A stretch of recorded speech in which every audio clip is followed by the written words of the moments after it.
Good morning. എല്ലാവർക്കും സുഖമാണോ?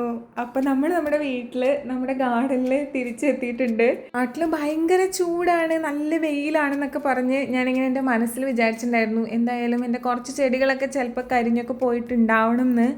പക്ഷെ ഇവിടെ വന്നു കഴിഞ്ഞപ്പോൾ എല്ലാം നല്ല ഹെൽത്തി ആയിട്ടാട്ടോ നിൽക്കണേ. അതിൻ്റെ ക്രെഡിറ്റ് എന്തായാലും നമ്മുടെ ചേച്ചിക്കും അമ്മയ്ക്കും തന്നെയാണ്.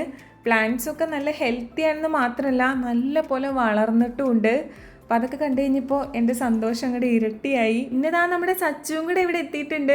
ആള് ബംഗാളിൽ നിന്ന് നേരെ ട്രിവാൻഡ്രത്തോട്ടാട്ടോ പോയത്. അവിടെ വീട്ടിലൊക്കെ പോയതിന് ശേഷം ഇങ്ങോട്ട് വന്നു.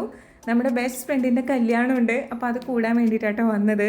ഞാൻ പോയതിന് ശേഷമാണ് ആദ്യമായിട്ട് നമ്മുടെ ചാമ്പ പൂവിട്ടതും കായ്ച്ചതൊക്കെ. അപ്പോൾ എനിക്കൊന്നും നേരിട്ട് കാണാൻ പറ്റിയിട്ടുണ്ടായിരുന്നില്ല. ഫോട്ടോസൊക്കെ അമ്മ കാണിച്ചു തന്നിട്ടുണ്ടായിരുന്നു. അപ്പോൾ ഇപ്പോൾ ചെന്നപ്പോഴും നിറയെ ചാമ്പങ്ങ ഉണ്ടായിട്ടുണ്ടായിരുന്നു. നല്ല വലിപ്പമുള്ള മധുരമുള്ള ചാമ്പങ്ങയായിരുന്നു. നമ്മുടെ ഗാർഡനിൽ നമ്മൾ തന്നെ നട്ട് നനച്ചുണ്ടാക്കിയിരുന്ന് കഴിക്കുമ്പോൾ അത് വേറൊരു ഫീലാണല്ലോ. അപ്പോൾ ഞാൻ അതൊക്കെ ഇരുന്ന് ആസ്വദിച്ച് കഴിച്ചു. വല്ലാത്തൊരു ഫീലായിരുന്നു ഇന്നത്തെ മോർണിംഗ്. ഞാൻ കുറേ മിസ് ചെയ്യുന്നുണ്ടായിരുന്നു എന്ന് ശരിക്കും ഇതിങ്ങനെ ആസ്വദിക്കുമ്പോഴാണ് മനസ്സിലാവുന്നത്. വന്നതിന് ശേഷം അങ്ങനെ കാര്യമായിട്ട് റിലാക്സ് ചെയ്തിരിക്കാൻ സമയം കിട്ടിയിട്ടില്ല. തിരക്കിൽ തന്നെയാണ്. തിരക്കൊക്കെ ഒഴിഞ്ഞിട്ട് വേണം നമ്മുടെ ഗാർഡൻ പൂർണ്ണമായിട്ടൊന്ന് ആസ്വദിക്കാൻ. അപ്പോൾ എല്ലാവർക്കും ഹാവ് എ നൈസ് ഡേ.